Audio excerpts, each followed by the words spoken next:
In this video, we're going to look at the gradient graph of sine functions. Okay, so we're going to start off with f of x is sine x. So you'll see we're just going to look at between 0 and 2 pi here. And we're going to start off with 0. So you'll see at the point 0, 0 at the origin here, you can see that the gradient is actually 1. And we'll see what happens when we animate here. So obviously here at turning points, at pi on 2, and at 3 pi on 2, there is 0 gradient, so that means we're going to have axis intercepts here. This is going to be a positive gradient here, so that means it's going to appear above. The gradient then between the two turning points is going to be negative. And again, just like the cubic graphs, then the highest rate of change is actually going to be at pi here, you see, because that's halfway between the two turning points. So that's where the steepest gradient is going to be. And then we're going to have a positive gradient here. So if we run the animation, we will see what happens here. So see the gradient as it's tending, as it gets towards this turning point here, it's going to become a gradient of 0. Therefore, that's why we're going to go through at pi on 2. Again, the steepest part of the gradient is going to be at pi here. Okay, so that's going to be the greatest negative gradient. And then the gradient tends towards 0 as you get to this turning point again. And then in the last section, the gradient is increasing as you get here. And then at 2 pi, you'll see that it hits 1 again. And then gradient starts. So you see what we get here is the derivative of sine x. When we draw the gradient graph is actually cos x.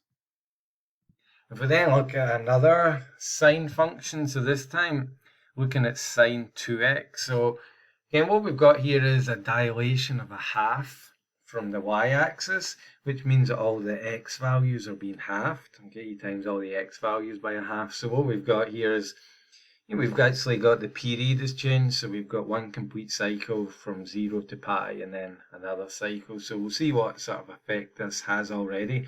So because you're squashing this graph in, what's happening then, because you're squashing this graph in with the dilation from the y-axis, is the gradient's actually then increasing, because the graph becomes steeper because you're squashing it up and you've got 2 cycles in where we just had 1 cycle. So you'll see the start here, the gradient's going to be 2.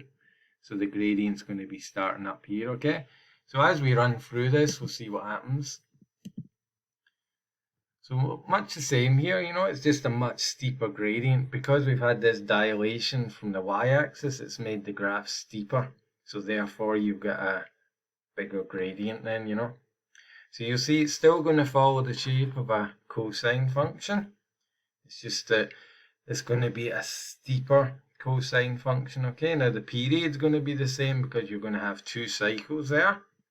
Okay, so what effect this is actually going to have on the function. So if you're finding the derivative of sine 2x, what it's actually going to be is it's actually going to be 2 cos 2x. Okay, because this dilation is taken into consideration, then it has to make the gradient. So you see this function is actually going to be 2 cos 2x.